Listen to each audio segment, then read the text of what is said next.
everybody. Welcome to the Game Before the Money podcast. This episode, a 5 minutes of football history edition. How Lamar Hunt and Hank Stram built the Kansas City Chiefs.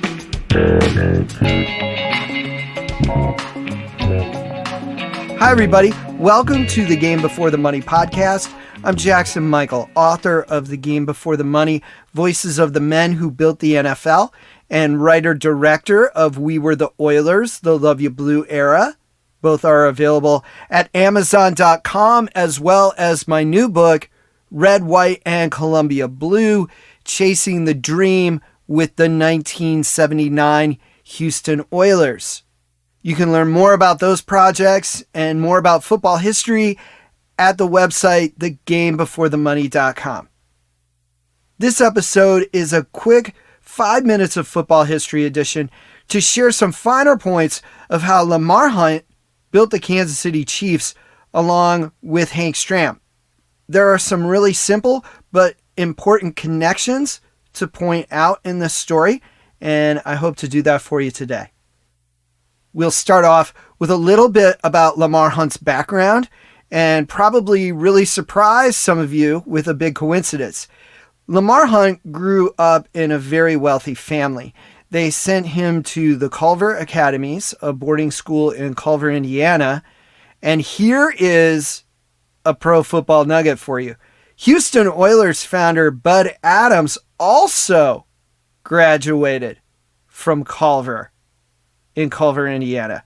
Adams was a few years older than Lamar Hunt, but they did attend the same prep school. Even more incredible is that Major League Baseball owners George Steinbrenner of the Yankees and Walter O'Malley of the Dodgers also went to Culver. So maybe if you're thinking about raising a child to become an iconic professional sports owner, Culver Academies in Culver, Indiana sounds like a place to start. Lamar Hunt's education is going to tie deeper into the story as we get into the founding of the Kansas City Chiefs franchise. Many of you probably know that the Chiefs started in Dallas as the Dallas Texans. Owner-founder Lamar Hunt hired Hank Stram as the team's head coach. He didn't hire Hank Stram out of the blue, however. Lamar Hunt went to college at SMU and actually was on the football team. He might have played more, but he was behind the great Raymond Berry on the depth chart.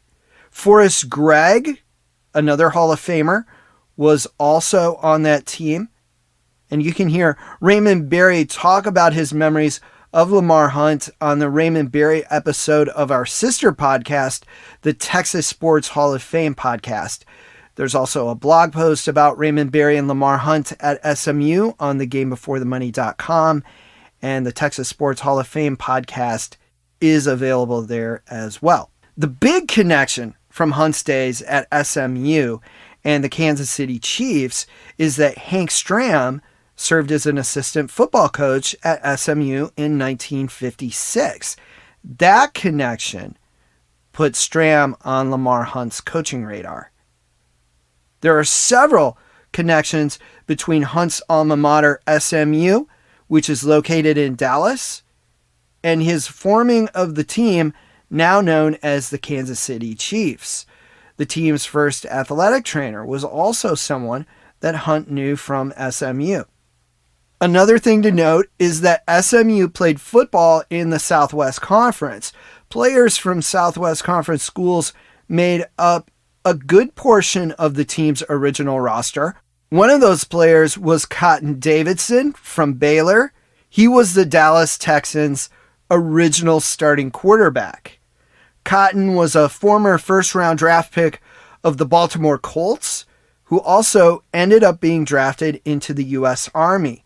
Now, those of you who have read the book, The Game Before the Money, also know that while Cotton Davidson served in the military, the Colts signed a kid named Johnny Unitas to play quarterback in his absence. Needless to say, Cotton didn't have a starting job when he returned to the Colts, but he did get a chance with Lamar Hunt's Dallas Texans and was their quarterback in 1960 and 1961. Cotton Davidson did a fine job in both seasons, leading them to a winning record in 1960 and was named to the AFL All-Star Game in 1961. The Dallas Texans traded Davidson to the Raiders after the 1961 season, however. And now we're going to get into a second connection that helped build the Kansas City Chiefs. The Cleveland Browns had released Len Dawson from their roster, and Hank Stram moved in to sign Dawson as the Texans' starting quarterback. This was because before Hank Stram worked as an assistant at SMU, he had played football at Purdue and later became an assistant coach for the Boilermakers. Len Dawson played quarterback at Purdue while Stram coached there, and the two built a great rapport with each other. When Dawson became available after being released by the Browns, Stram moved to make Dawson his starting quarterback.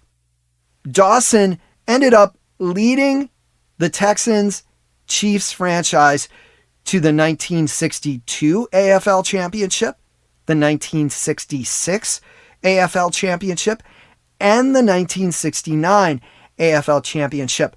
They are the only franchise to win 3 American Football League championships. They also defeated the Minnesota Vikings in Super Bowl IV.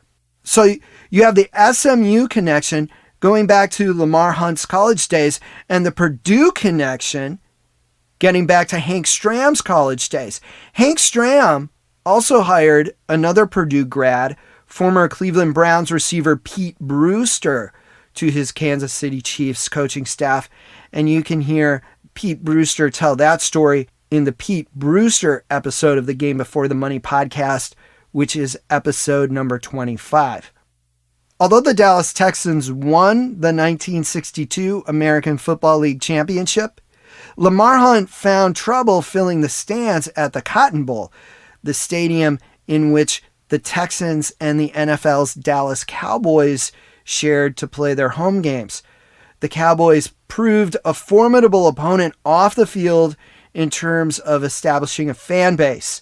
Hunt moved the team to Kansas City, and he renamed the team the Chiefs after Kansas City's mayor, Harold Roe Bartle, whose nickname was, you guessed it, Chief. One last note for you. The trade that sent Cotton Davidson to the Raiders resulted in the Texans getting the Raiders' first-round draft choice in the 1962 AFL draft. That turned out to be the first overall choice, and the Texans selected future Hall of Fame defensive lineman Buck Buchanan, who became a very important part of the team's defense in the years to come.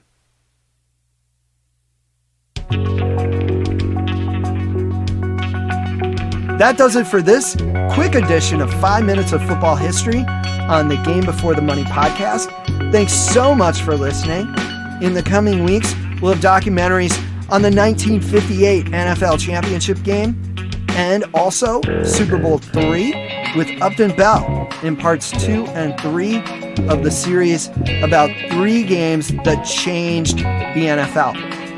We've also got an episode coming up featuring stories from Hall of Famer Hugh McElhenney, otherwise known as The King. Please be sure to subscribe to the Game Before the Money podcast wherever you get your podcasts, so you're sure not to miss out on any of these great upcoming episodes. Transcriptions of podcasts can be found at thegamebeforethemoney.com and are powered by our transcription partner, Sonix. That's Sonix. Visit sonix.ai to learn more about their transcription services.